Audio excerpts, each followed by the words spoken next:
أعوذ بالله من الشيطان الرجيم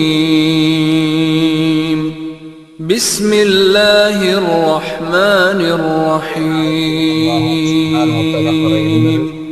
വിഷയം അല്ലാഹു സുബ്ഹാനഹു വ തആല അല്ലാതെ ആരാധിക്കപ്പെടുന്ന ആരാധ്യന്മാർ അവർ ആരായിരുന്നാലും ഒരു മനുഷ്യന് സംഭവിക്കുന്ന ദ്രോഹങ്ങൾ തടുക്കാനോ നന്മകൾ വരുത്താനോ അവർക്ക് സാധിക്കൂല എന്ന് മാത്രമല്ല, സ്വന്തം വിഷയത്തിൽ തന്നെ ഇടപെടാനും സഹായം നൽകാനുമൊന്നും അവർക്ക് സാധിക്കുകയില്ല എന്നുള്ളതാണ് ആ ആയത്തിൽ അല്ലാഹു സുബ്ഹാനഹു വ തആല പറയുന്ന ഒരു സന്ദേശം. ഇനി അതിനുശേഷമുള്ള ആയത്തുകളാണ് നമുക്ക് പഠിക്കാനുള്ളത്. അഊദു ബില്ലാഹി മിനശ് ശൈത്വാനിർ റജീം. ബൽ മത്തഅനാ ഹൗലാഇ വആബാഅഹും ഹത്താ ത്വാല അലൈഹിമുൽ ഉംർ.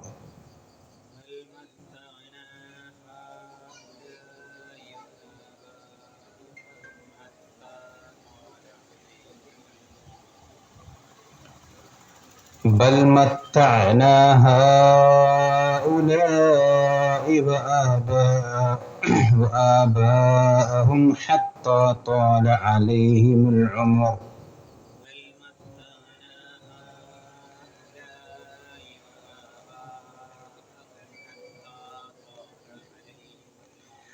بل متعنا هؤلاء وآباءهم حتى طال عليهم العمر.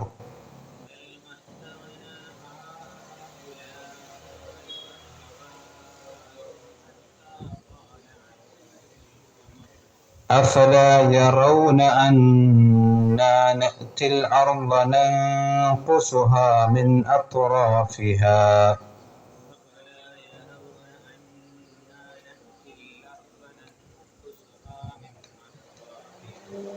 أفلا يرون أنا نأتي الأرض ننقصها من أطرافها.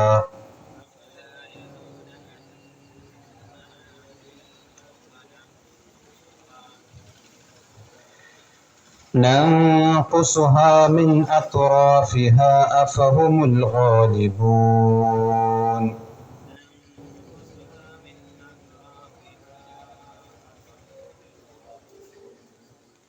ننقصها من أطرافها أفهم الغالبون.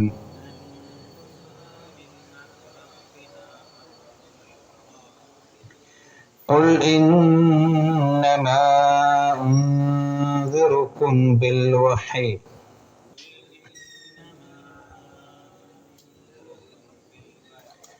قل إنما أنذركم بالوحي ولا يسمع الصم الدعاء.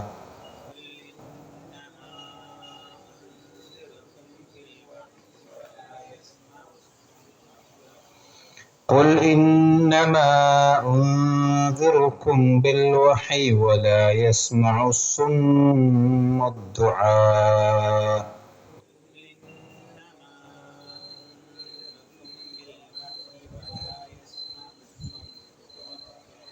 ولا يسمع الصم الدعاء إذا ما ينذرون.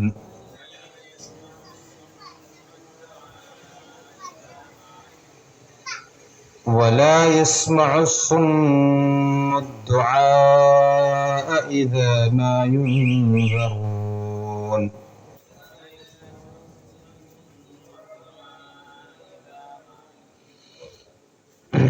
ഇത് ഓതുമ്പോൾ ശ്രദ്ധിക്കാനുള്ള ബൽ മത്തഅന ഹൗലാഇ. ഉല അവിടെ ഹാ നൂറ്റാണ്ട്, പിന്നെ ഉലായി എന്നുള്ള അവിടെയും ലാമും നൂറ്റാണ്ട്. ഹാ ഉലായി. പിന്നെ വആബാഅഹും, വആബാഅഹും അവിടൊക്കെ മദ്രസന് ശേഷം ഹംസയാണ്. അപ്പൊ ഹഉലാഇ വആബാഅഹും. പിന്നെ ഹത്ത ത്വാല, ഹത്ത ഒന്ന് ത ആണ്, പിന്നെ ത്വാ. ഹത്ത ത്വാല എന്നല്ല, ഹത്ത ത്വാല. ഒന്ന് ത, മറ്റൊന്ന് ത്വാ. അതിന്റെ വ്യത്യാസം. രണ്ട് ത അല്ല. ഹത്ത ത്വാല, ത്വാല അലൈഹിമുൽ ഉമറു, ഉമറു. ഉംറ എന്നല്ല, ഉമുർ. മീമിന് നന്നാണ്. ഉമറു നിർത്തുമ്പം ഹത്ത ത്വാല അലൈഹിമുൽ ഉമർ, ഉമർ എന്നാണ് നിർത്തേണ്ടത്. കൂട്ടിയതാണെങ്കിൽ ഹത്ത ത്വാല അലൈഹിമുൽ ഉമറു അഫലാ യറൗന. പിന്നെ അന്ന അവിടെ മണിച്ചിട്ടാണ് അതുകൊണ്ട്. അന്ന എന്നല്ല, അന്ന അന്ന നഅ്തിൽ അർള നൻഖുസുഹ, നൻഖുസുഹ. നൻഖുസു എന്ന് പറയാൻ പാടില്ല. അവിടെ ഖാഫ് ഇദ്ഹാറിന്റെ അക്ഷരമല്ല. നൻഖുസു സീനല്ല, നൻഖുസു എന്നല്ല, നൻഖുസു നഖസ സ്വാദാണ്. നൻഖുസുഹ മിൻ അത്റാഫിഹ, മിൻ അത്റാഫിഹ എന്നുള്ളത് അവിടെ മണിക്കാൻ പാടില്ല. അവൾ ഇദ്ഹാർ ചെയ്യണം നിർബന്ധമായിട്ടും. നൂനിനെ വെളിവാക്കി ഉച്ചരിക്കണം. ശേഷം ഹംസയാണ് വരുന്നത്. അലിഫ് വന്നു, ഹംസ വന്നു. അപ്പൊ നൻഖുസുഹ മിൻ അത്റാഫിഹ, മിൻ അത്റാഫിഹ. അവിടെ നിർത്തിയത് കൂട്ടിയതൊന്നും കുഴപ്പമില്ല. അഫഹുമുൽ ഗാലിബൂൻ, അവിടെ ഗാലിബൂൻ എന്നുള്ളവിടെ കുറച്ച് നിട്ടണം. പിന്നെ ഖുൽ ഇന്നമാ, ഇന്നമാ അവിടെ ഇന്ന എന്നുള്ളിടത്ത് നൂനിനെ മണിക്കണം, മീമിനെ നീട്ടണം. ഇന്നമാ എന്നാണ്. ഇന്നമാന്ന് മാത്രം എത്തി പോരാ. ഇന്നമാ ഉൻസിറുക്കും ബിൽ വഹി, ഉൻസിറുക്കും അവിടെ എന്നുള്ള ഉച്ചാരണം വരണം. ഉൻസിറുക്കും ബിൽ വഹി, ബിൽ വഹ്. കൂട്ടിയതാണെങ്കിൽ ബിൽ വഹി വലാ യസ്മ. നിർത്തുകയാണെങ്കിൽ ബിൽ വഹി, വഹിയ ബിൽ വഹി എന്ന് നിർത്താൻ പാടില്ല, ബിൽ വഹി. ഖുൽ ഇന്നമാ ഉൻസിറുക്കും ബിൽ വഹി. പിന്നെ വലാ യസ്മഉ സുമ്മു ദുആ, സുമ്മു അവിടെ മീമ് മണിക്കണം. സുമ്മു ദുആ, ദുആ എന്നുള്ള അവിടെ നിട്ടണം. ഇദാ മാ യുൻദറൂൻ. ഇതാണ് ഓതുമ്പോൾ ശ്രദ്ധിക്കാനുള്ള കാര്യങ്ങൾ. ഇനി ഇതിന്റെ പിന്നെ ആശയം എന്താ ചോദിച്ചാൽ, ഇപ്പൊ നമുക്കറിയാം, പിന്നെ തൊട്ടു മുമ്പുള്ള ആയത്തിൽ അല്ലാഹു സുബ്ഹാനഹു വ തആല പറഞ്ഞ എന്താണ്? അം ലഹും ആലിഹത്തും തംനഉഹും മിൻ ദൂനിനാ ലാ യസ്തതിഊന നസ്റ അൻഫുസിഹിം വലാ ഹും മിന്നാ യസ്ഹബൂൻ. അതായത് നമ്മളിൽ നിന്ന്, അഥവാ അല്ലാഹു സുബ്ഹാനഹു വ തആല ഒരു ശിക്ഷയോ അല്ലെങ്കിൽ ഒരു രക്ഷയോ കൊടുത്താൽ ആ അല്ലാഹുവിങ്കിൽ നിന്ന് അവരെ തടുക്കാൻ അവർക്ക് വല്ല ഇലാഹുകളുമുണ്ടോ? ഒരു ഇലാഹുല്ല. ലോകത്ത് ഏത് ആരാധ്യന്മാരെടുത്ത് പരിശോധിച്ച് നോക്കിയാലും അല്ലാഹു സുബ്ഹാനഹു വ തആല അവർക്ക് വല്ല മുസീബത്തും വരുത്താൻ ഉദ്ദേശിച്ചാൽ ആ മുസീബത്തിനെ തടുക്കാൻ ഒരു ഇലാഹിനും സാധിക്കില്ല. ആ ഇലാഹുകൾക്ക് തന്നെയും ലാ യസ്തതിഊന നസ്റ അൻഫുസിഹിം, ആ ഇലാഹുകൾക്ക് തന്നെയും സ്വന്തത്തെ സഹായിക്കാൻ സാധിക്കുകയില്ല. ഇപ്പൊ അമ്പിയാക്കന്മാരെയും ഔലിയാക്കന്മാരെയും ഒക്കെ വിളിച്ച് പ്രാർത്ഥിക്കുന്നവരുണ്ട്. ആ അമ്പിയാക്കന്മാരിൽ തന്നെ കൊല ചെയ്യപ്പെട്ടവരുണ്ട്. ഇപ്പൊ ഈ പിന്നെ ഷിയാക്കള് ആരെയാണ് വിളിക്കല് കാര്യമായിട്ട്? യാ ഹുസൈൻ. ഹുസൈൻ റളിയല്ലാഹു അൻഹു എങ്ങനെ മരിച്ച്? ഹുസൈൻ റളിയല്ലാഹു അൻഹു കർബലയിൽ കൊല്ലപ്പെട്ടതല്ലേ? എന്ന് പറഞ്ഞാൽ ശത്രുവിന്റെ വാള് തന്റെ നേരെ വന്നപ്പോൾ ആ വെട്ട് തടുക്കാൻ കഴിയാത്ത ആളാണ് ആര്? ഹുസൈൻ റളിയല്ലാഹു അൻഹു. അവര് കൊല്ലപ്പെട്ട്. പക്ഷെ ആ പ്രയാസം വരുന്ന ആഹാരം വിളിക്കുന്ന ആൾക്കാര് യാ ഹുസൈൻ, യാ ഹുസൈൻ.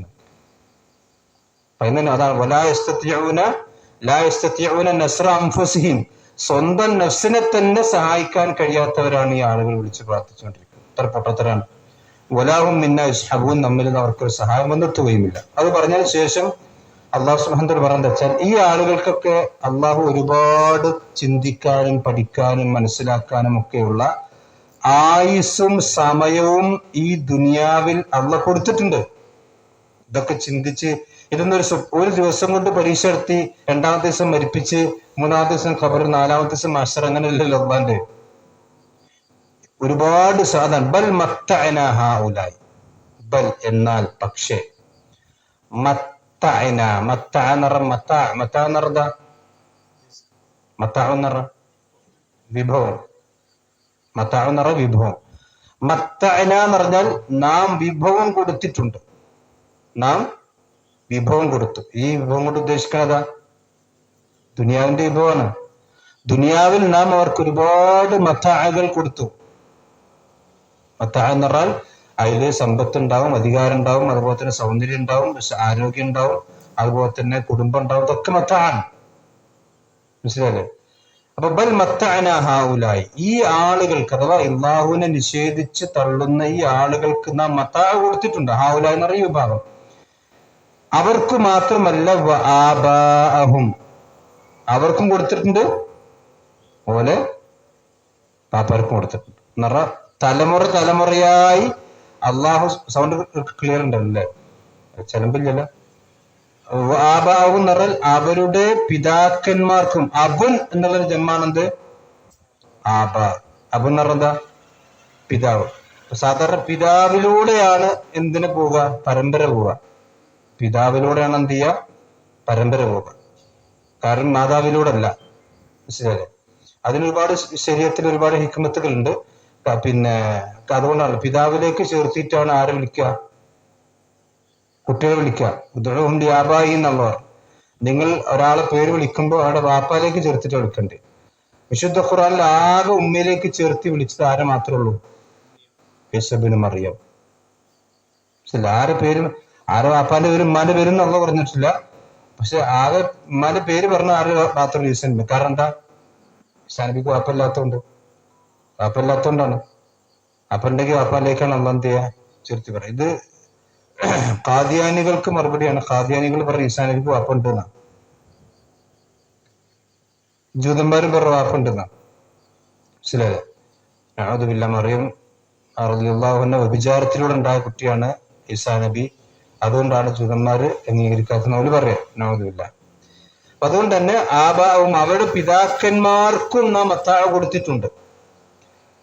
ഈ ആളുകൾക്കൊക്കെ ദുനിയാവിൽ ചിന്തിക്കാനും മനസ്സിലാക്കാനുമുള്ള വിഭവങ്ങളും ഹത്താ ഏതുവരെ ത്വാല അലൈഹിമുൽ ഉമറു. ത്വീൽ എന്ന് പറഞ്ഞാൽ ത്വീൽ നീണ്ടത് അല്ലേ? ത്വീൽ ആ മദ്രസ പഠിച്ചിട്ടോ. അതിന്റെ വിപരീതം എന്താ? ത്വീലിന്റെ ഇതല്ലേ. ത്വീൽ എന്ന് പറഞ്ഞാൽ നീളമുള്ളൂ. അതിന്റെ വിപരീതം ഖസീർ.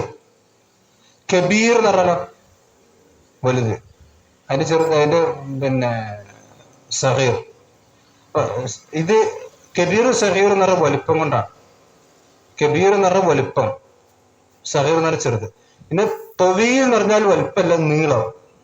വിശ്വാസം പറഞ്ഞ കന്തിനാൾ എടുക്കുമ്പോൾ എത്താവുലൂൻ നാസബിൽ ബുനിയാൻ. എത്താവുലൂൻ അവിടെ തൂലാണ്. അതായത് ജനങ്ങൾ കെട്ടിടങ്ങളുടെ നീളത്തിൽ മത്സരിക്കുന്ന അവസ്ഥ ഉണ്ടാവും. അതിപ്പോ നിങ്ങൾ ആലോചിച്ച് യൂസുഫ് പറഞ്ഞ പ്രയോഗമാണ്. അന്ന് റസൂലുള്ളാഹിന്റെ കാലഘട്ടത്തിൽ കെട്ടിടം എന്ന് പറഞ്ഞാൽ എത്ര ഉള്ളൂ?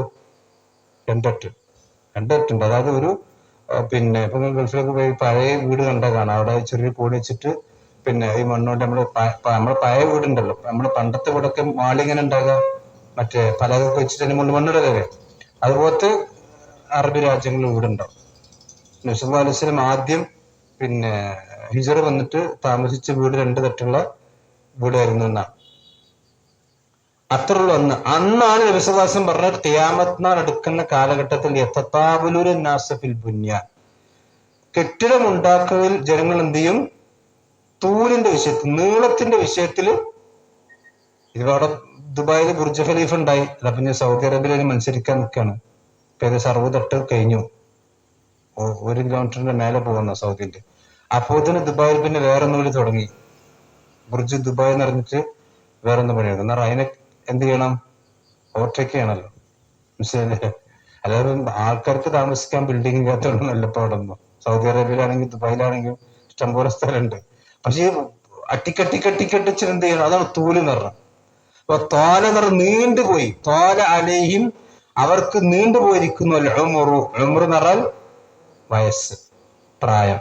അപ്പൊ ഒരുപാട് സമയം, ഒരുപാട് പ്രായം അല്ലാഹു സുബ്ഹാനഹു വ തആല ഈ ആളുകൾക്ക് ചിന്തിക്കാനും പഠിക്കാനും ഒക്കെയുള്ള സമയം അള്ളാഹു കൊടുത്തിട്ടുണ്ട്. എന്ന് പറഞ്ഞാൽ ഒരു ഭൂമിയിൽ ജീവിച്ചൊരു മനുഷ്യനെ സംബന്ധിച്ചിടത്തോളം ഈ കാര്യങ്ങളൊക്കെ ഈ ഇത് വേണ്ടോ ഞാൻ ഇവിടെ വെച്ചാൽ വേണ്ട.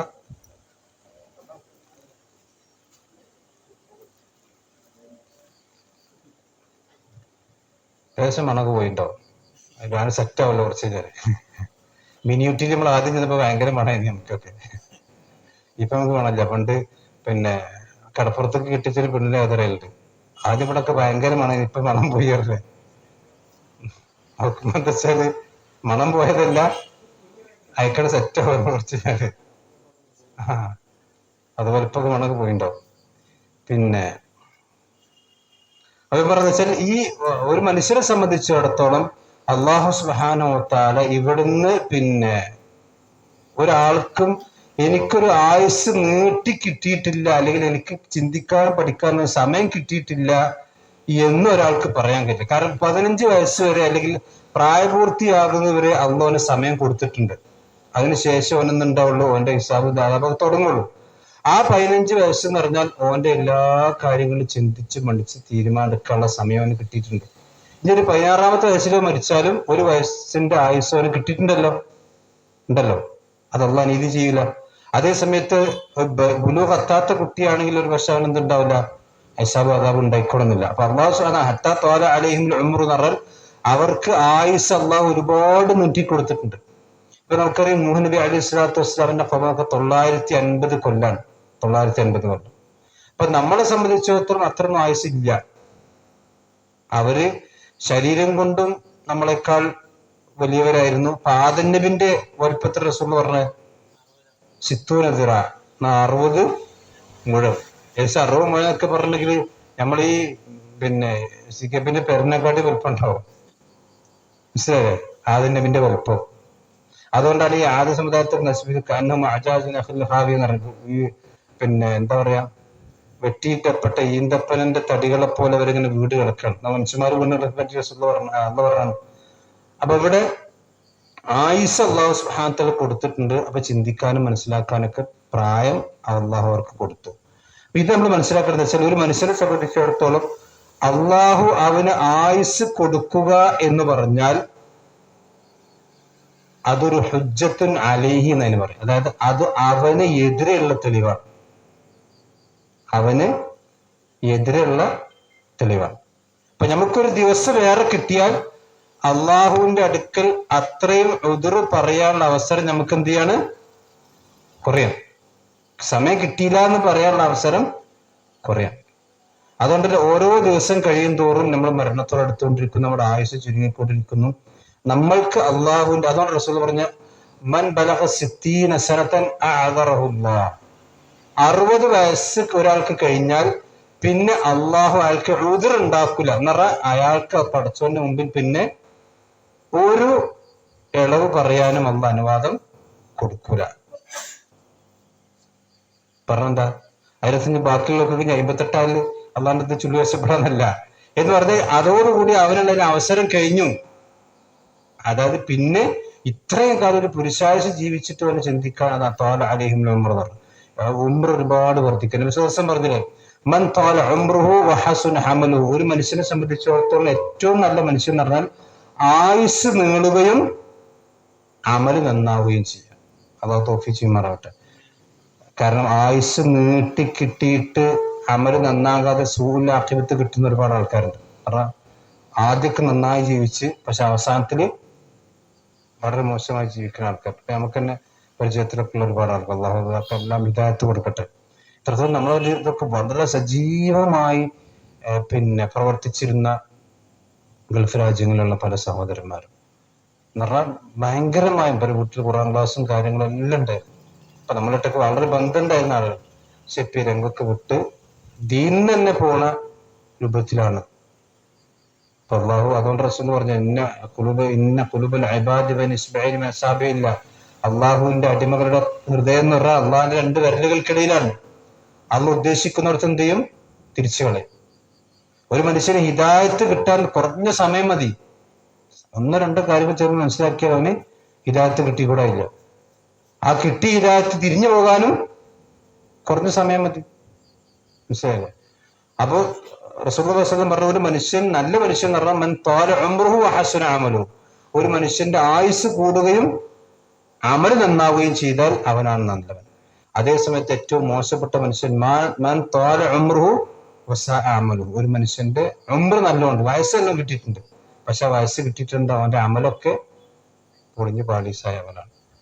അതാണ് ഇവിടെ അള്ളാഹു പറഞ്ഞത് ഹത്താ ത്വാല അലൈഹിമുൽ ഉംറു, ഈ ഉംറ് അവർക്ക് കിട്ടിക്കഴിഞ്ഞിട്ടുണ്ട്. മാത്രമല്ല ഉംറിന്റെ പ്രത്യേകത എന്ന് വെച്ചാൽ ഈ കാലം കഴിയുന്തോറും മനുഷ്യന്റെ മനസ്സ് കടുത്തു പോകും. ഫത്താല അലൈഹിമുൽ ഉംറു ഫഖസത് ഖുലൂബുഹും എന്ന അഹ്ലുൽ കിതാബിനെ പറ്റി അള്ളാഹു പറഞ്ഞു. ഫത്താല അലൈഹിമുൽ ഉംറു ഫഖസത് ഖുലൂബുഹും, കാലം കഴിയുന്തോറും എന്ത് ചെയ്യും? കൽബ് ഇങ്ങനെ കടുത്ത് പോകും. അതുകൊണ്ടാണ് മനുഷ്യന്മാർക്ക് പാപങ്ങൾ വർദ്ധിക്കും തോറും മനുഷ്യനെന്തുണ്ടാവും? ഹൃദയം കരുത്ത് വരും. നസലസം പറഞ്ഞില്ലേ, ഹൃദയം എന്ന് പറഞ്ഞാൽ ഒരു മനുഷ്യന്റെ ഹൃദയം എന്ന് പറഞ്ഞാൽ വൈറ്റാണ്. ഹൃദയം എന്ന് പറഞ്ഞാൽ വൈറ്റാണ്. പ്രവാചകന്മാർ ഒരു മനുഷ്യൻ തെറ്റ് ചെയ്താൽ അവിടെ മുറ്റത്ത് സ്വഭാവം ഉണ്ടാകും, ഒരു പുള്ളി ഉണ്ടാവും. ഒരാൾ തെറ്റ് ചെയ്താൽ അവിടെ എന്തുണ്ടാവും? ഒരു പുള്ളി ഉണ്ടാവും. ആ പുള്ളി അയാള് തൗബ ചെയ്ത് മായ്ച്ചാൽ അത് വീണ്ടും എന്തായി? ഇസ്തിഗ്ഫാർ ചെയ്താൽ പോയി. ഇനി അതെല്ലാം തെറ്റ് ചെയ്ത് വീണ്ടും അയാൾ തെറ്റ് ചെയ്യാണ്. അപ്പൊ ഇങ്ങനെ പുള്ളി കൂടി വന്ന അവസാനം പുള്ളെന്താവും? കറുപ്പാവും. അതാണ് കല്ലാ ബൽ റാന അലാ ഖുലൂബിഹിം. എന്നിട്ട് ഈ ആയത്താണ് സുബസമ്മതി, അവർ പ്രവർത്തിച്ചത് കാണാൻ ഹൃദയങ്ങളിൽ വര വീണിരിക്കുന്നു. റാന എന്ന് പറഞ്ഞാൽ വര വീണ്, അതായത് ഹൃദയം പിന്നെന്താ? വൈറ്റുള്ള ഹൃദയം എന്തായി? കറുപ്പ് ഹൃദയമായി. അതുകൊണ്ടാണ് നമുക്കറിയാം സ്വർഗത്തിൽ നിന്ന് കൊണ്ടുവന്നപ്പോ ഹജറുൽ അസ്വദിന്റെ കളർ എന്തായിരുന്നു? വെള്ളമാണ്. ഹജറുൽ അസ്വദിന്റെ കളർ എന്താണ്? വെള്ള കളറായിരുന്നു. വസവ്വദത്തുഹു ബനി ഖത്തായ ബനി ആദം എന്ന ഹദീസുണ്ട്. മനുഷ്യന്മാരുടെ തെറ്റുകളാണ് അതിനെന്ത് ചെയ്തത്? കറുപ്പിച്ചത്. മനുഷ്യന്മാർ തെറ്റുകൾ ചെയ്ത മനുഷ്യന്മാർ ചുംബിച്ച് ആ വെളുത്ത കല്ലെന്തായി? കറുത്തുപോയി. അപ്പൊ നമ്മുടെ നാട്ടിൽ ചില ആൾക്കാര് ഹജറുൽ അസ്വദിനെ എന്റെ മഹത്വം നിഷേധിക്കാൻ വേണ്ടി പറയും. അങ്ങനെയാണെങ്കിൽ നല്ല നബി സഹാബത്തൊക്കെ ചുംബിക്കുമ്പോ എന്ത് ചെയ്യണം? ആ വെളുക്കണ്ടെന്നാ ബുദ്ധിയാണ്. കൊണ്ടുവന്നപ്പോ വെളുത്ത കല്ലേനും, പിന്നെ മനുഷ്യന്മാരുടെ തെറ്റുകൾ ചെയ്ത ആളുകൾ ചുംബിച്ചപ്പോ അത് കറുത്തുപോയി. അപ്പൊ ഒരു പണ്ട് മുൽഹിദികൾ ചോദിച്ച മതനിഷേധികൾ ചോദിച്ച ചോദ്യമാണ് ഇപ്പൊ നമ്മളെ ചില ആൾക്കാർ ചോദിക്കണം. അവർക്കെല്ലാം ഇതായിട്ട് ഓർക്കട്ടെ. അത് ഇത് അടിച്ചിട്ടാ, അത് വെച്ചിട്ടാണ്. അവരിപ്പോ ഓരോ നിസ്കാരത്തിന്റെ വക്തിൽ എന്ത് ചെയ്യും? അത് ക്ലീൻ ആക്കി പല ആളുകൾ ചുംബിക്കണതാണ്. അത് പല രാജ്യത്തു നിന്നുള്ള ആളുകളുണ്ടാവും, പല ലോകങ്ങളുള്ള ആൾക്കാരുണ്ടാവും. അത് ക്ലീൻ ചെയ്തുകൊണ്ടേക്കും. അല്ല, അത് കല്ല് മണക്കണത് അതാണ് ഊത്. എല്ലാ ഭക്തരും മാത്രമല്ല, രാത്രിയൊക്കെ ഒരു മണിക്കൂർ കഴിഞ്ഞാൽ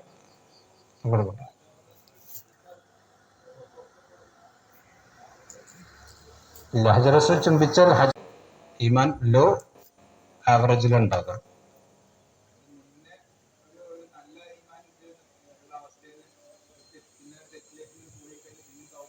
തൗബ ചെയ്താൽ പിന്നെ പഴയതിലേക്ക് പോകും. തൗബ ചെയ്താൽ, പക്ഷെ തൗബന്റെ ഷർത്തുകൾ പാലിക്കണം. പഴയതിലേക്ക് മടങ്ങാൻ പാടില്ല.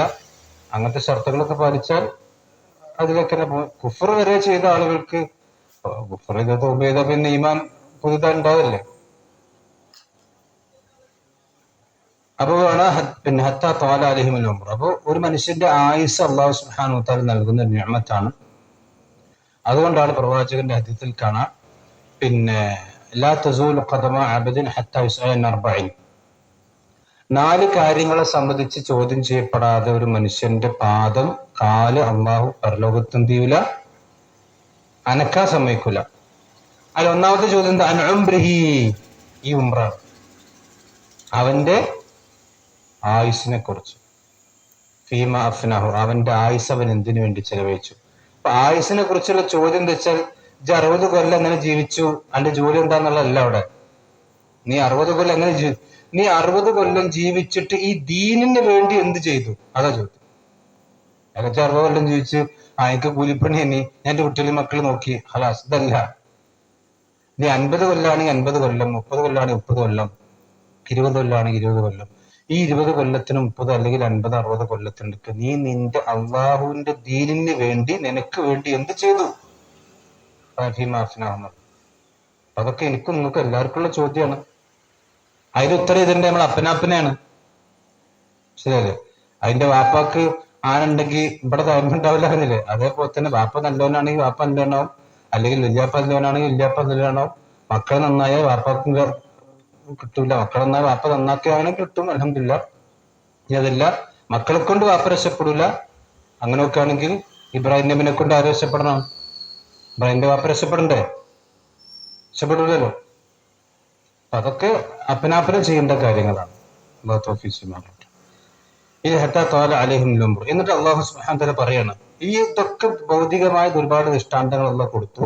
എന്നിട്ട് പറയാണ്, അഫലാ യറൗന, അവർ കണ്ടുകൊണ്ടിരിക്കുന്നില്ലേ? ഈ കാഫിറുകളായ സത്യനിഷേധികളായ ആളുകൾ അവർ കാണുന്നില്ലേ? എന്താ കാണുന്നില്ല വെച്ച്, അന്നാ നഅ്തിൽ അർള, നാം എങ്ങനെയാണ് ഭൂമിയിലേക്ക് ചെല്ലുന്നത് എന്ന്. അന്ന നിറ എങ്ങനെ നടത്തും, നഅ്തി നിറ നാം ചെല്ലുന്നു. അത് അല്ലാഹു സുബ്ഹാനഹു വ തആല പറയണം, നാം ചെല്ലുന്നു അൽ അർള, ഭൂമിയിലേക്ക് നിറ ആ ശത്രുക്കളുടെ ഭൂമിയിലേക്ക് നാം ചെല്ലുന്നു. നൻഖുസുഹ, നഖസ നിറ ചുരുക്ക നടത്തും.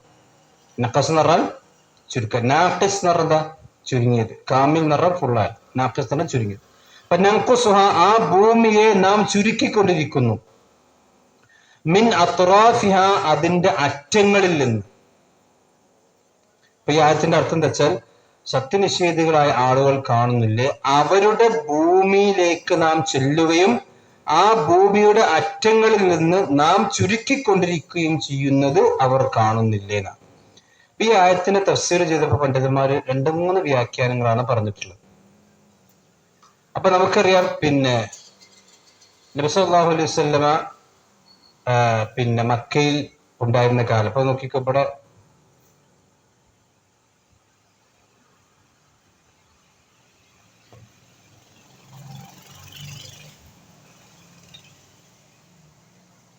സൗദി അറേബ്യയാണ്, ഇവിടെയാണ് മക്ക, ഇവിടെ മദീന അല്ലെ? നബി സല്ലല്ലാഹു അലൈഹി വസല്ലമക്ക് മക്കയിൽ 13 കൊല്ലം നബി ജീവിച്ചു. 13 കൊല്ലം ജീവിച്ചപ്പോ ശരിക്കും അവിടെ ഒരു ഇസ്ലാമിന്റെ ഒരു ഭൂമി എന്ന് പറയാൻ പറ്റിയ ഭൂമി ഉണ്ടേനോ? ഇല്ല. മുസ്ലിമീങ്ങൾക്കൊരു ഭൂമി, ഇസ്ലാമിന്റെ ഭൂമി എന്ന് പറയാൻ പറ്റിയൊരു ഭൂമി ഇല്ല. പക്ഷെ മദീനയിലേക്ക് നബി സല്ലല്ലാഹു അലൈഹി വസല്ലം ഹിജ്റ പോകാൻ എത്തിയപ്പോൾ അവിടെ ഇസ്ലാമിന്റെ ഭൂമി ഉണ്ടായി വന്ന് വലുതായി വരികയാണല്ലോ അല്ലെ? ആ തായിഫിലേക്ക് അവിടെ പോയി, അതുപോലെ തന്നെ ഇങ്ങനെ വലുതായി വന്നു. അവസാനം മക്കയിലേക്ക് വന്നെന്തായി? വലുതായല്ലോ. മക്ക രാജ്യവും ഹിജ്റ 8-ാമത്തെ വർഷത്തിൽ എന്തായി? മക്ക രാജ്യവും ഇസ്ലാമിന്റെ ഒരു ഭൂമിയായി മാറിയില്ലേ? ഇസ്ലാമിന്റെ ഭൂമിയാണ്. അതാണ് അള്ളാഹ് ചോദിക്കണം. ഒന്നാമത്തെ കാര്യം വെച്ചാൽ, ഈ സത്യനിഷേധികൾ കാണുന്നില്ലേ? എന്ത് കാണുന്നില്ലേ ചോദിച്ചാൽ, അവരുടെ ഭൂമി എന്ന് പറഞ്ഞാൽ അവരുടെ സ്ഥലങ്ങൾ നാം ചുരുക്കി കൊണ്ടുവരികയാണ്. എന്ന് പറഞ്ഞാൽ ഇസ്ലാമിന്റെ വളർച്ച കൂടി വരുമ്പോൾ ശത്രുവിന്റെ ഭൂമി എന്ത് ചെയ്യും? കുറഞ്ഞു. ഇസ്ലാമിന്റെ ഭൂമി വലുതാകുമ്പോൾ ശത്രുവിന്റെ ഭൂമി എന്ത് ചെയ്യുന്നു? കുറഞ്ഞു വരുന്നത് അവർ കാണുന്നില്ല. എന്ന് പറഞ്ഞാൽ ഇസ്ലാം വളരുകയാണ് എന്ന് അവർ കാണുന്നില്ലേ എന്നാണ് ചോദിച്ചതിന്റെ അർത്ഥം. അതാണ് പിന്നെ അഫലാ യറൗന അന്നാ നഅ്തിൽ അർള നൻഖുസുഹാ മിൻ അത്റാഫിഹ എന്ന് പറഞ്ഞാൽ അതിന്റെ തൊറഫുകളിൽ നിന്ന്, ഭൂമിയുടെ അറ്റങ്ങളിൽ നിന്ന് നാം ചുരുക്കി കൊണ്ടുവരുന്നത് അവർ കാണുന്നില്ല. എന്ന് പറഞ്ഞാൽ അവരുടെ ഭൂമി ആരുടെ ഭൂമിയായി മാറുകയാണ്? മുസ്ലിമീങ്ങളുടെ ഭൂമിയായിട്ട് ഇങ്ങനെ മാറിക്കൊണ്ടിരിക്കുന്ന അവർ കാണുന്നില്ലേ? ഇത് യഥാർത്ഥത്തിൽ പിന്നെ അവർ പേടിച്ചൊരു കാര്യമാണ്. അപ്പൊ നമുക്കറിയാം, നബി സല്ലല്ലാഹു അലൈഹി വസല്ലമ പിന്നെ മക്കയിൽ നിന്ന് മദീനയിലേക്ക് ഹിജ്റ പോവുകയാണ് എന്ന് മുശ്രിക്കുകളായ ആൾക്ക് വിവരം കിട്ടില്ല. കാരണം കുറെ ആൾക്കാർ ഹിജ്റ പോവാണ്. പക്ഷെ ഹിജ്റ പോവുകയാണ് എന്ന് അറിഞ്ഞിട്ടും അവർ പ്രവാചകന്റെ വീട് പടഞ്ഞ് റസൂലുള്ളാഹിനെ കൊല്ലാൻ നോക്കിയല്ലോ ഇല്ലേ? ശരിക്കും ഓർക്ക് എന്ത് ചിന്തിച്ചാൽ മതി?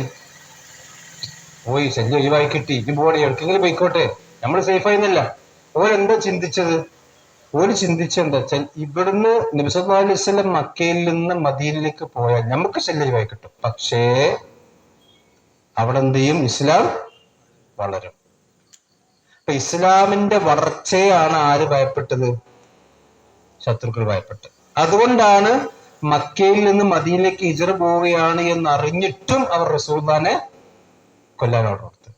അല്ലെങ്കിൽ ഒരിക്കലും ഒരു നാട്ടിൽ നമ്മൾ സേഫായി ശല്യമായി കിട്ടിയെന്ന് ചിന്തിക്കുക. പക്ഷെ അതൊരു ചിന്തിക്കോടൊപ്പം തന്നെ കൊല്ലാൻ പ്ലാൻ ഇട്ടെന്തുകൊണ്ടാണ്? അവിടെ പോയാൽ ഇത് വളരും. അതുകൊണ്ടാണ് ശരിക്കും ബദറൊക്കെ ഉണ്ടായത്. അപ്പൊ അതാണ് ഇവിടെ ഒന്നാമത്തെ വ്യാഖ്യാനം. അഥവാ ശത്രുക്കളുടെ ഭൂമി ചുരുങ്ങി ചുരുങ്ങി വരികയും മുസ്ലിമീങ്ങളുടെ ഭൂമി എന്ത് ചെയ്യുന്നു?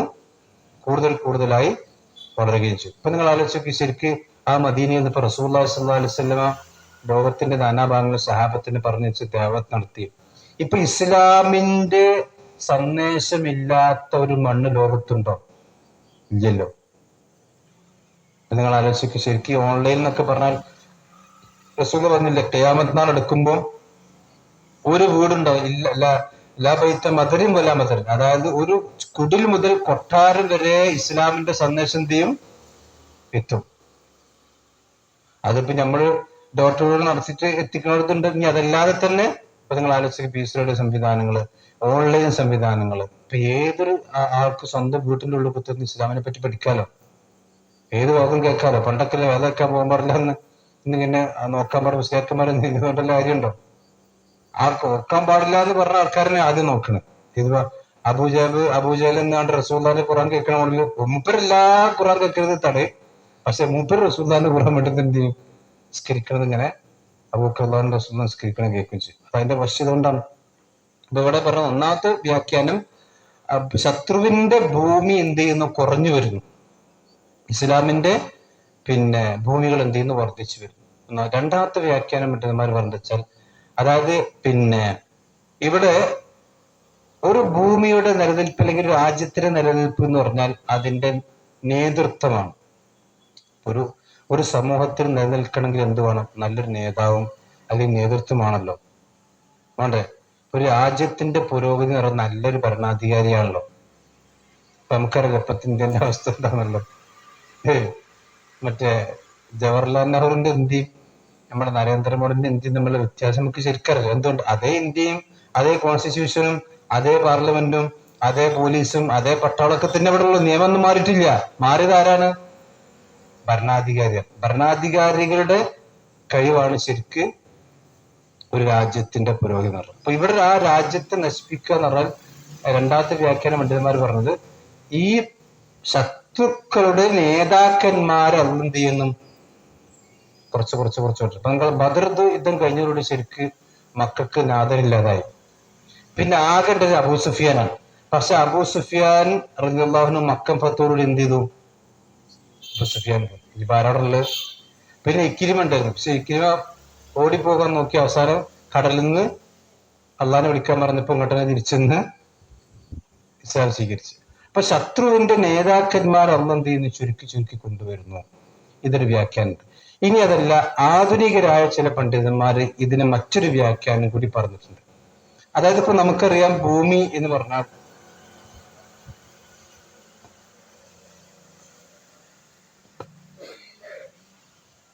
ശരിക്കും ഭൂമിന്റെ എത്രയാണ് വെള്ളമുള്ളത്?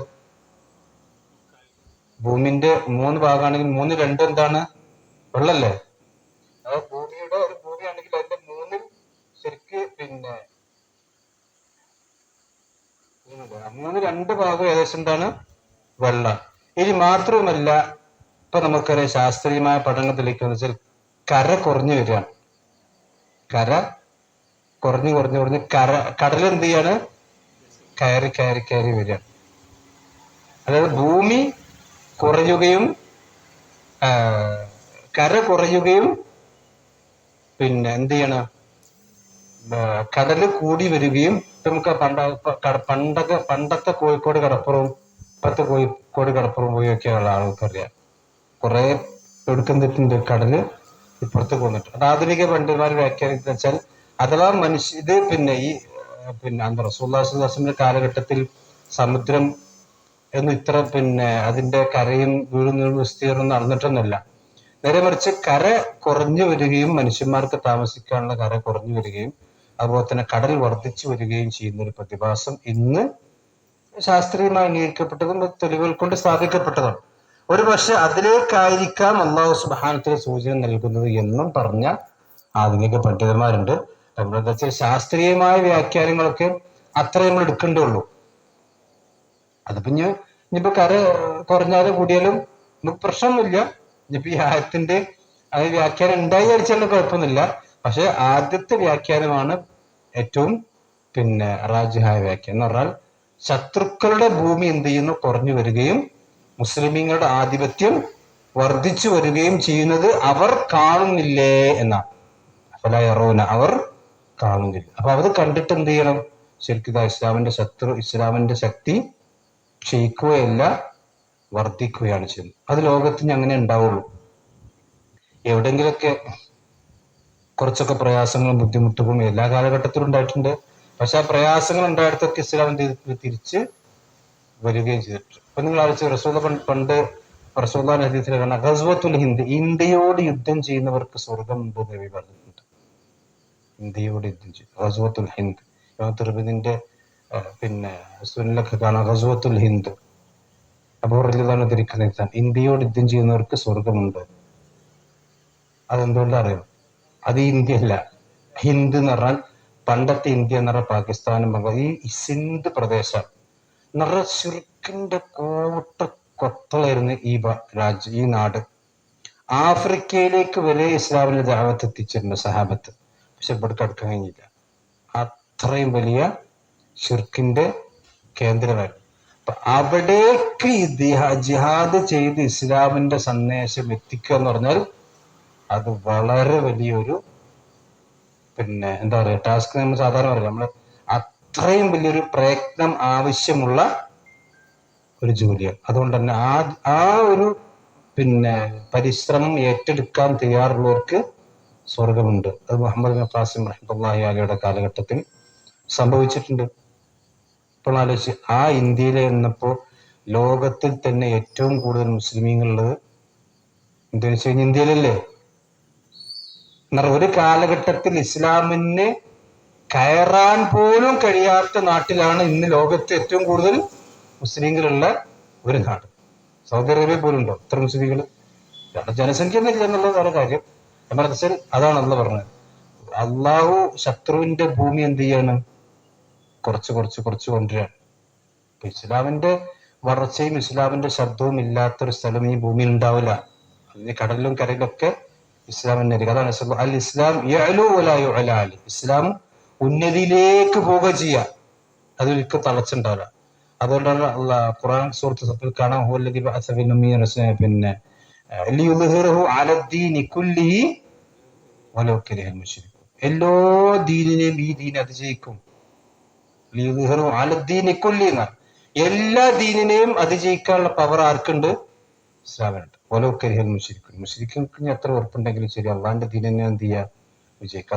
അത് അന്ന് തന്നെ തുടങ്ങിയത്. അതാണ് അഫല യറൗന അന്നാ നഅതിൽ അർദ നൻഖുസുഹാ മിൻ അത്റാഫിഹാ അഫഹുമുൽ ഗാലിബൂൻ. എന്താ ചോദിക്കാണ്? അഫഹുമുൽ ഗാലിബൂൻ, അവരാണോ വിജയിക്കുക? അതല്ല നാമാണോ? അതല്ല നാമാണോ എന്നുള്ളത് അവിടെ മഹദൂഫാണ്.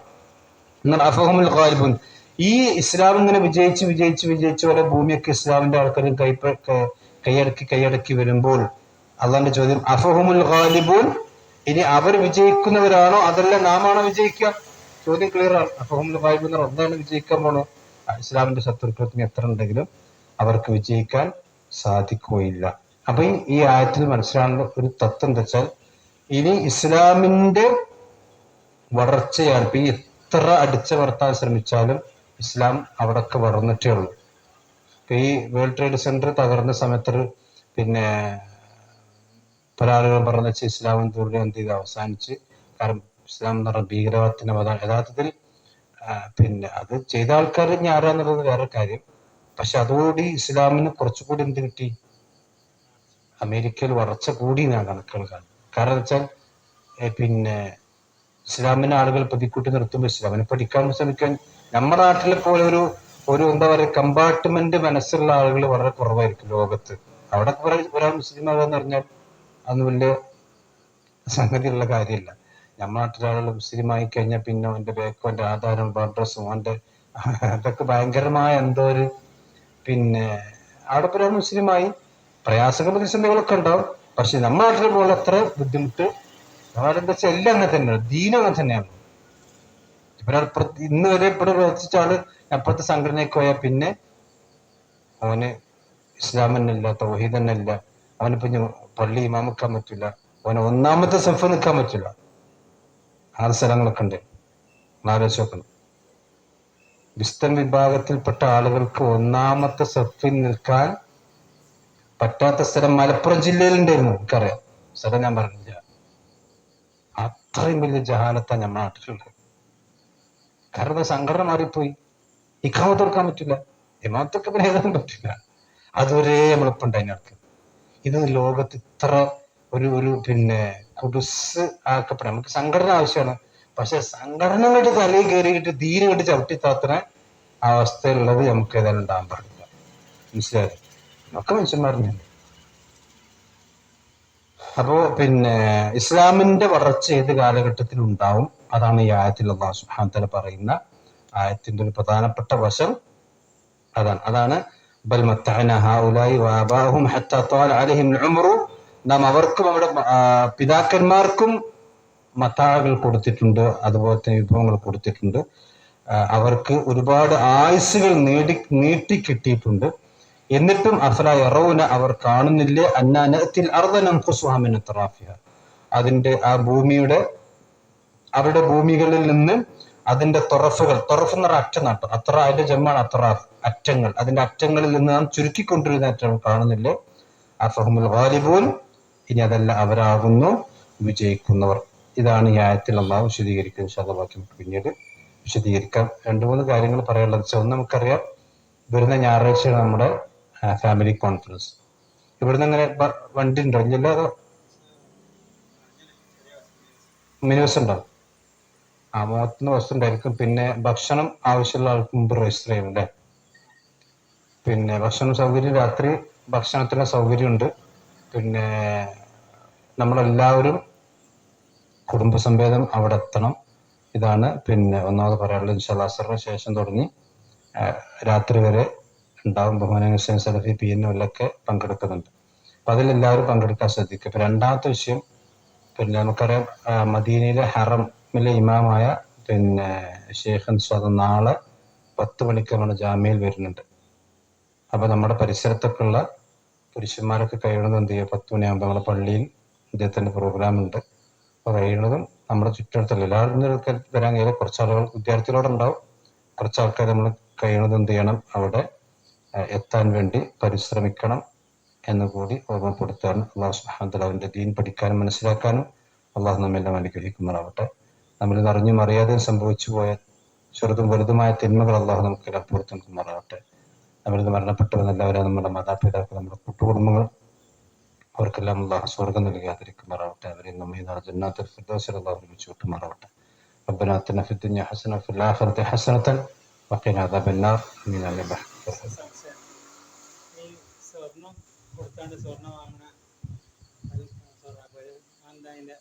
സ്വർണം കൊടുത്ത് സ്വർണം വാങ്ങുകയാണെങ്കിൽ, അതായത് പിന്നെ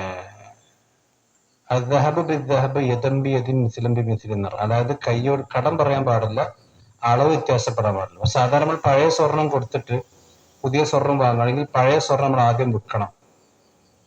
ആദ്യം വിറ്റിട്ട് എന്റെ ബില്ലാക്കിയിട്ടാണ് ആ പൈസക്ക് പുതിയ സ്വർണം എന്ത് ചെയ്യാൻ പറ്റുള്ളൂ, വാങ്ങാൻ പറ്റുകയുള്ളൂ. അല്ല അതിന് പകരം ഇല്ല. പഴയ സ്വർണം എന്ത് ചെയ്യണം,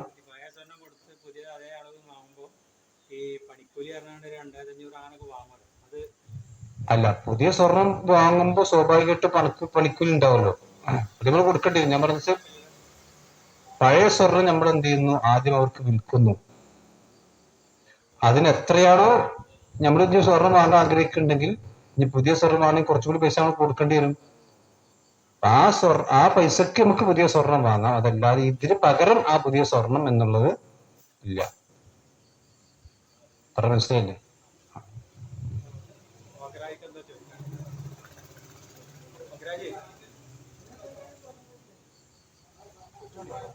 ഉം.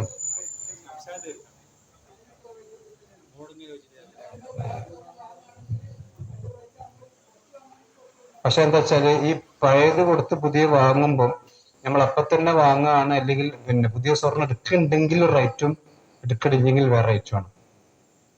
എന്തുണ്ട് ഇപ്പൊ എനിക്കറിയില്ല. അതായത് പിന്നെ ഇപ്പൊ നമ്മൾ ഒരു പഴയ സ്വർണം കൊടുത്തിട്ട് പുതിയ സ്വർണം നമുക്ക് വാങ്ങാനുണ്ടെങ്കിൽ ആ പഴയ സ്വർണത്തിന് അതിന് ആനുപാതികമായിട്ട് കുറച്ച് പൈസ കൂടും.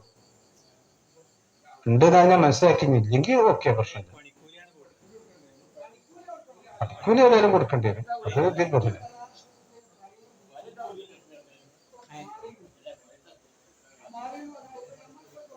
അല്ല, സ്വർണത്തിന്റെ വില ആ പഴയതും ഇതൊക്കെ ഒന്ന് തന്നെ. അതായത് പിന്നെ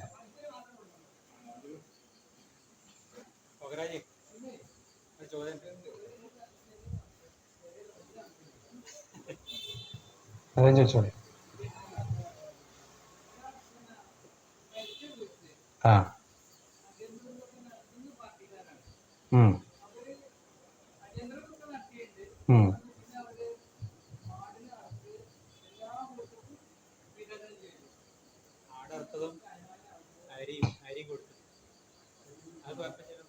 അതായത് മരിച്ച മയ്യത്തിന് വേണ്ടി നിങ്ങൾ ചിലപ്പോൾ കേട്ടിട്ടുണ്ടാവില്ല.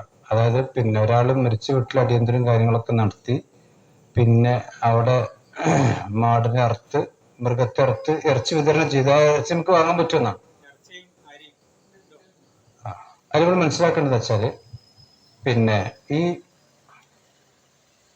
മരിച്ച വീട്ടിൽ അടിയന്തരം കഴിക്കുക 3, 4, 7, 14 ആണ്ട് ഇതൊക്കെ വിദ്യാർത്ഥികളാണ്. അതേ സമയത്ത് മരിച്ച ഒരു മയ്യത്തിന്റെ മക്കൾക്ക് മയ്യത്തിന് വേണ്ടി സ്വതക്ക ചെയ്യൽ ഇസ്ലാമിലുള്ള കാര്യമാണ്. സ്വതക്ക ചെയ്യൽ ഇസ്ലാമിലുള്ള കാര്യം. പക്ഷെ ആ സ്വതക്ക ചെയ്യാൻ എന്ത് പാടില്ല? ദിവസം നിശ്ചയിക്കാൻ പാടില്ല. 3-ന്റെ അന്ന്, 7-ന്റെ അന്ന്, 14-ന്റെ അന്ന് എന്നും ചെയ്യാം. ദിവസം നിശ്ചയിക്കാൻ പാടില്ല. ദിവസം നിശ്ചയിച്ച് ചെയ്യണമെങ്കിൽ വിധത്താവും. അപ്പൊ ആ സ്വതക്കയുടെ ഭാഗമായിക്കൊണ്ട് ഒരു വാപ്പാക്ക് വേണ്ടിയിട്ട് ഒരു പോത്തിനെ വാങ്ങി അറുത്തിട്ട് സ്വതക്ക ചെയ്താൽ അത് ജായിസാണ്. പക്ഷെ അവിടെ 14-ന്റെ അന്ന് പോത്തിനറക്കുക, 7-ന്റെ അന്ന് പോത്തിനറക്കുക, 3-ന്റെ അന്ന് പോത്തിനറക്കുക. ആ 3-ന്റെ അന്നിന്റെ പോത്ത് വിധത്താണെന്നല്ല, അത് 5-ന്റെ അന്ന്, 6-ന്റെ അന്നൊക്കെ ആകാം. അത് മക്കൾക്ക് ചെയ്യാം. മക്കൾക്ക്, ബാപ്പാക്ക് ഉമ്മാക്ക് വേണ്ടിട്ട് എന്ത് ചെയ്യാം? മക്കൾക്ക്, നമുക്കറിയാം, മക്കൾക്ക് വേണ്ടി പിന്നെ മക്കൾക്ക് നോമ്പ് കൊടുക്കുക, സ്വതക്ക കൊടുക്കുക, ഹജ്ജ് ചെയ്യുക, ഇതൊക്കെ മക്കൾക്കുള്ളതാവും. അതുകൊണ്ട് സുഖം ഔലാദു മിൻ കസ്ബിഹി എന്ന് പറഞ്ഞു. ഒരാൾ മരിച്ചാലും അയാളുടെ ഭൂമിയിലുള്ള സമ്പത്താണ് അയാളുടെ മക്കള്. അതേ സമയത്ത് മറ്റുള്ള ആളുകൾക്ക് പറ്റില്ല.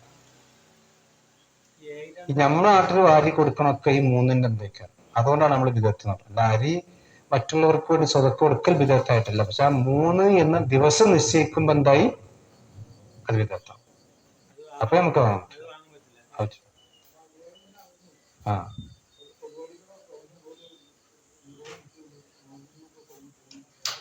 അതായത് അതേ மாதிரி 7-ന്റെ അന്ന് എന്നൊരു പ്രത്യേകത കൽപ്പിക്കുന്നില്ലെങ്കിൽ ആകാം.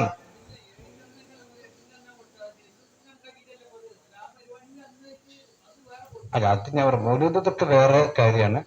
ഇത് ഇസ്ലാമിലുള്ള കാര്യത്തിൽ ദിവസം നിശ്ചയിച്ചുകൊണ്ടാണ് വിദഗ്ധായത്. മറ്റേത് അസൽ തന്നെ വിദഗ്ധാണ്.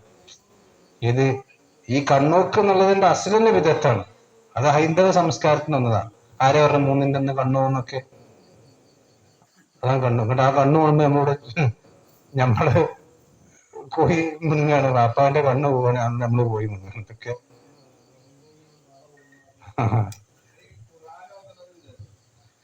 ഖുർആൻ ഓതുന്ന വിദഗ്ധാണ്. നബ്സുഭാസം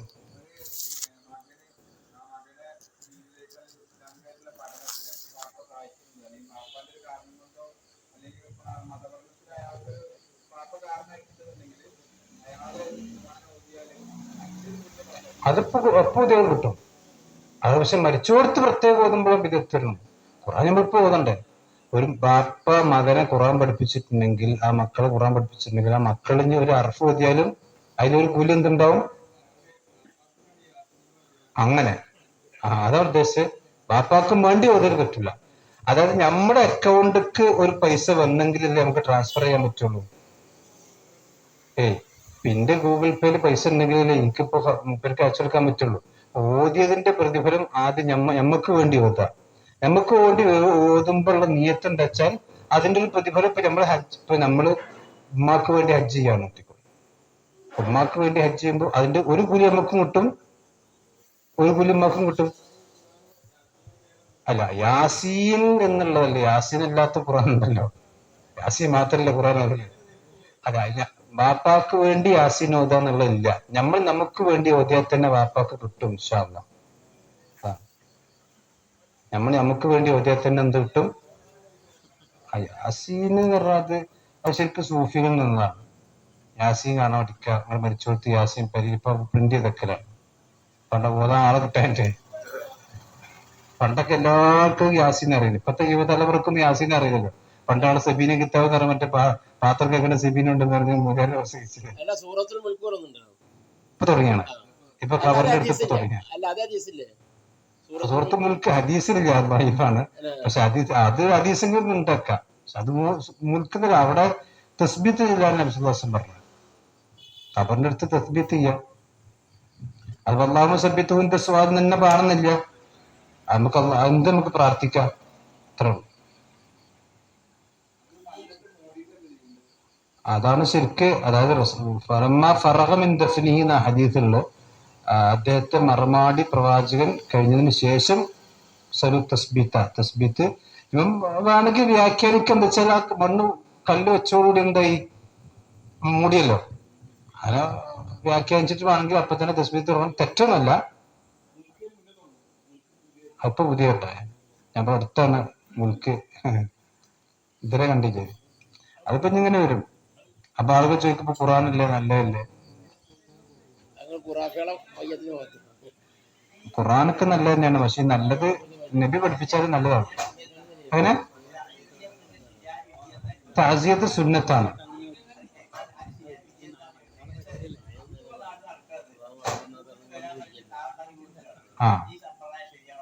അല്ലാതെ ശരിയല്ല. അത് താസിയത്ത് എന്ന് പറഞ്ഞാൽ അയൽവക്കക്കാരും അതുപോലെ തന്നെ അദ്ദേഹത്തിന്റെ കുടുംബക്കാരും മയ്യത്തിനെ ആശ്വസിപ്പിക്കാൻ വേണ്ടി അങ്ങോട്ട് ചെല്ലും. ഇപ്പൊ ജാഫർ റളിയല്ലാഹു മുത്താ യുദ്ധത്തിൽ കൊല്ലപ്പെട്ടു. ജാഫർ അബൂതാലിബിന്റെ മോനാണ് ജാഫർ റളിയല്ലാഹു. അദ്ദേഹം അബീസിലേക്ക് ഹിജ്റ പോയ വ്യക്തിയാണ്. മടങ്ങി വന്ന് 2 വർഷം കഴിഞ്ഞപ്പോൾ യുദ്ധത്തിന് പോയി. അദ്ദേഹത്തിന് ഷഹീദായി. ആ സന്ദർഭത്തിൽ അദ്ദേഹത്തിന്റെ കുട്ടി അദ്ദേഹത്തിന്റെ വീട്ടിൽ ഇസ്നഉ ലിആലി ജഅഫർ തആമെന്ന്, നിങ്ങൾ ജാഫറിന്റെ കുടുംബത്തിന് ഭക്ഷണം ഉണ്ടാക്കി അങ്ങോട്ട് കൊടുക്കുന്ന. നമ്മളിവിടെ മരിച്ചവർക്ക് വീട്ടിൽ ഭക്ഷണം ഉണ്ടാക്കിയിട്ട് വരുന്നവർക്ക് കൊടുക്കുക. അത് ശരിയല്ല. അത് താഴ്ചയത്ത് അറിയില്ല. അത് തുടങ്ങാൻ അറിയാം.